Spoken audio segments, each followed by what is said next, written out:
What are the 5 key Brexit trade and market access issues for businesses, and what practical steps can be taken to mitigate against those risks? The most immediate disruption caused by Brexit will be for those that trade between the UK and the EU. Businesses need to make sure that they know how to complete and submit the necessary customs declaration procedures and forms for both imports and exports. If you trade in agri-food products or chemicals, make sure that you know what extra procedures are required to be carried out. Over the coming weeks, you should continue to monitor developments regarding the day one tariffs in a no-deal scenario and see how they affect you. In the event of a no-deal exit, any EU trade agreements which have not been rolled over will automatically cease to apply to the UK from the 31st of October 2019. Currently, only 14 of the 40 or so agreements have been rolled over to date. Several agreements like Japan and Turkey are clear that they will not be ready on day one. So what should businesses do? You should conduct a trade continuity and market access review to understand your exposure to third country trade deals, as well as assessing your international commercial terms or Incoterms for who bears the impact of losing those beneficial trade terms.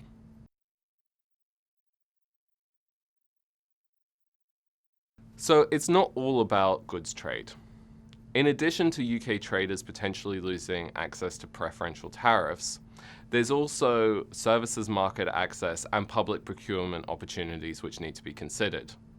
In the event of a no-deal Brexit, or even services not being negotiated as part of an eventual deal between the UK and the EU, many of the barriers faced by UK companies looking to export their services into the EU would now be governed at the individual member state level.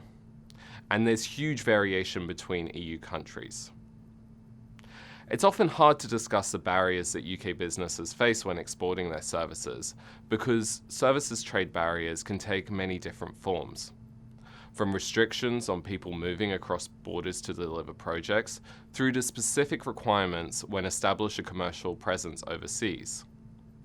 Regulated sectors like financial services or life sciences face additional requirements like obtaining the necessary licenses or qualifications in order to provide their services. Companies that trade services will see their landscape change as a result of Brexit, both for trade with the EU, but also with countries like Norway and Switzerland. Unfortunately, not all continuity agreements are equal. The UK has negotiated continuity agreements with the EFTA countries, but regrettably, in a no-deal scenario, they contain far lower levels of market access for services than the UK currently enjoys.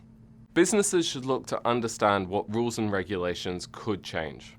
For example, if you're planning to establish a commercial presence in the EU 27 after Brexit, you'll need to look at those individual EU member state requirements. If your employees regularly travel into the EU to provide a service which requires a professional qualification, you should look to understand whether that qualification will continue to be recognised.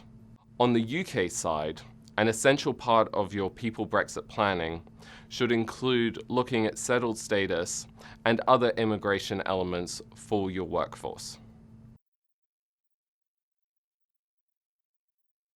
Finally, Brexit is not the only event to be affecting businesses and global supply chains. We're currently in a trade war between the US and China.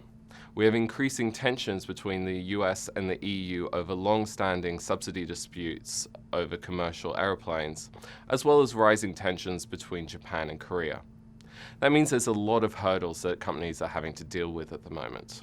Businesses should be looking to ramp up their operational response capability and take steps to manage disruption as and when it occurs. This could mean accelerating import schedules and/or shipments, as well as identifying alternative suppliers and markets. For more insights and updates, visit our Brexit website at deloitte.com/Brexit.